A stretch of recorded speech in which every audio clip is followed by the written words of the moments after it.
boy, So Drew, and we in the building. Welcome to a bonus episode of the My 5 Cents podcast, the best kept secret in podcasting. Let me go ahead and introduce the cast of characters to my that way. We got HLS. I bet your line step in the building. What's up, everybody? What's going on, man? Not much, man. Not much. It's cold over here in these parts. But we're about to warm it up with some of these hot headlines. I tell you, into my that way, we got the logical genius. Yo, what's up, everyone? Winter is definitely here. We're in the teens in the Northeast right now. Cold. Yeah. At least we're not in Maine. They're -20. Shout out to Maine. Yeah, but that's not the news article we're getting into. Before we do any of that, we do have some shout outs. We want to start off with our Instagram. We want to shout out Ben Cooks a Lot, International Lounge Podcast. Let me say that better. International Lounge Podcast, Diane Norris 03, Love and Amber, Black Alphabet. Thank y'all for the follows on Thank Instagram. you. What do we got on YouTube, HLS? On YouTube, yeah, we got a couple new follows in there as well. We got Mr. PJ1, we got Curtis Thacker, and ML. So thank you guys for the follow. And on TikTok, we got Tabari. We have Kristen Artis. We have Jaquin. We have Mellow Dope, the Black Packer, Andrew, Ray Unloaded, pause, Mark Foster, Warrior Rob, and Michael. You might have to correct us on that one. But thank you all for following on TikTok. We truly appreciate all the listeners. If you really want to join, what we like the best is when you put your opinion in the comments. Put those opinions in when we do our people's poll. We want to hear what you think your 5 cents is on the topic. And this is our bonus episode in which we are going to talk about the topics this week. And what's coming in at number 5, HLS? Coming in at number 5, Senator Mark Kelly, who himself is a military veteran, has slammed Pete Hegseth over what Kelly describes as a double tax strike. That's a follow-up attack by the military that allegedly killed survivors from the first strike on a suspected drug boat. Kelly argues that Hegseth is totally unqualified to serve as Secretary of Defense and labeled the boat strike decisions as outrageous. He also questioned what has changed between Hegseth's past statements about refusing unlawful orders and his current posture, suggesting that Secretary of Defense priorities are more about pleasing the president than upholding military or moral standards. Guys, is this guy just war power? I mean, he calls himself the War Department Secretary of War. Is he just busting guns because he's having fun? Like he's playing, what, Duke Nukem or something? You know, I want to play devil's advocate a little bit because it seems after the first strike, the two gentlemen were hanging on to the boat or the side of the boat for about an hour. Do we consider it mercy at that point with the second strike?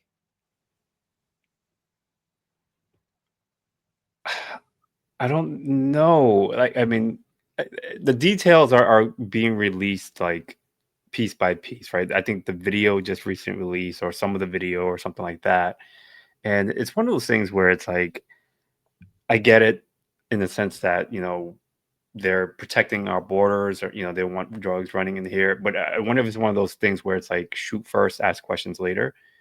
Because like, how did they know it was like a drug boat? I don't know. I don't know if I missed that in the reports, but how did you know? And you probably found out afterwards, right? When you actually and said and confirmed that it was like a drug run. But what caused us or the military to suspect that it was initially a drug boat or whatever, and then the fact that you fired upon it now, it's like, is it, I don't know, a mercy killing? I don't know what you want to call it. Yeah. So I don't know. It's really tough to, and what I don't like about this is kind of like, are people really outraged about this, or are they turning into like political thing, right? Like Democrats and Republicans are both guilty of using, situations, social events to promote their message or political, throwing political jabs at each other or whatever. So I don't know. It's really crazy. I don't get it. Like where these boats are. You have the satellites. You can fire weapons.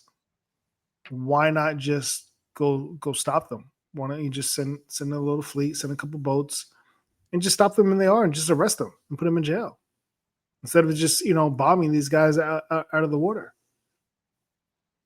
I don't know the E True Hollywood story. There might be more to it. It's just something I don't understand, and I think this guy, I agree, is unqualified. He was a TV news host prior to being in such a high position, and I think he's getting his Call of Duty fantasy in real life. Yeah, lack of value of life. That's kind of the part that, although I get it too, like drugs is a serious problem, Mm-hmm. Yeah. and the value of life behind those that get strung out, it's real and it's in our streets. So coming in at number 4, at a recent lesbian pie eating contest in San Francisco, 81-year-old Babs Daitch absolutely stole the show. She won the best technique prize after diving face first, hands hands tied behind her back, into a pie at Ricky's Sports Bar. The contest was held to fundraise for Curve Foundation's 2026 Lesbian Visibility Week. Gentlemen, what are your favorite pie eating techniques?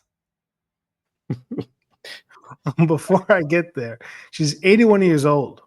Like that's a lot of pie eating in your life. So kudos to her for I don't know if she got diabetes. I don't know what the health situation is like, Listen, she's but 81, so something's working. something's working. So kudos to her for eating so much pie. I'm a pumpkin and sweet potato pie man myself. Yeah, that's your favorite kind of pie, but you're not talking technique there. What's your technique, HLF? I use a fork. I was gonna say that's the only technique.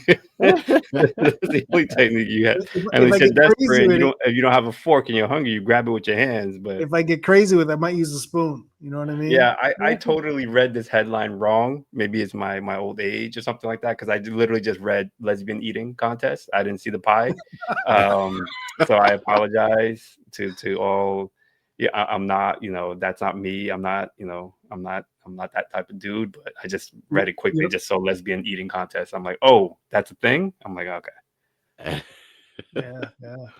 What do we got coming in at number 3? Number 3, fellas, I know both of you have these devices. I'm safe because I'm team iPhone, I think, for now. But according to Google, a new Android update now lets employers read and archive text messages, including both regular SMS and encrypted RCS chats, on phones that are worked, quote unquote, worked managed.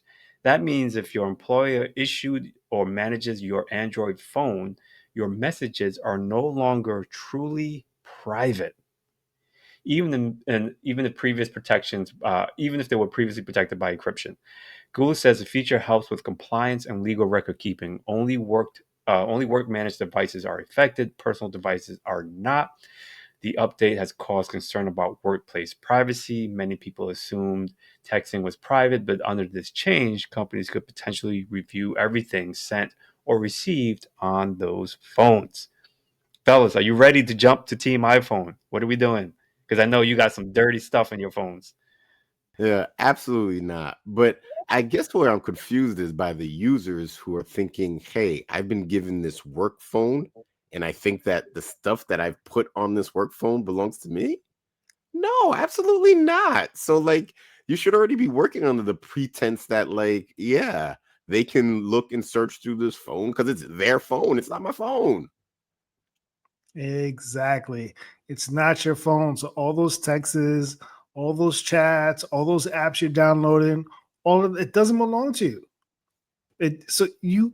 Anyone who's concerned about this, like, what are you doing? What did you think this was? It's not your phone.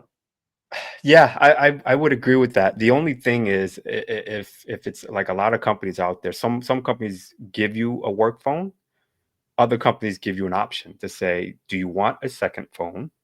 and have that be your quote unquote work phone? Or do you want to link up your current phone so that you don't have to deal with having two phones, right? I'm in that situation. I don't want to have to worry about carrying two phones. I don't need, but the phones are big enough. I don't need extra bulges out of my pants, right? So I can see people in that situation where they are saying, I have one device and now it's my personal slash, work device, and they have access to everything, which I can understand the concern about that. But now, if you do have an option to get a second phone, like through your company, I'm sure most people are going to do that now with this, or if they're smart, they would do that, especially if they're talking shit about their coworkers on their phone. Yeah, I, got to be well, more careful. true story. I wonder what some of these other apps like WhatsApp, who's supposed to have encrypted messages, like whatever the case may be. I wonder how that plays into. Is that considered part of the text message game that Google has access to, or is that something separate? Well, I think what Logical Genius said is that it is part of it, that they can look through that piece, um, which goes to anything can be had for the right price. So I'm Mm. sure Meta is getting a nice piece of pie to be able to allow their encrypted messages to be decrypted. I think that's an opening opportunity for someone to launch a super private messaging service now. Listen, people need to read their employee agreements, Yeah, because I'm yeah. sure the companies that are doing this have it laid out saying, if you use a phone or our phone or blah blah blah blah blah, here's what you agreed to. So instead of just saying, okay, that's fine, because they're paying your bill, make sure you read the fine print. Yeah, yeah. Yeah. And we're talking about employer agreements, but we might have to talk about friend agreements with this next article. Coming Mm. in at number 2, we have Jada Pinkett Smith is being sued by one of Will Smith's former associates for $3 million.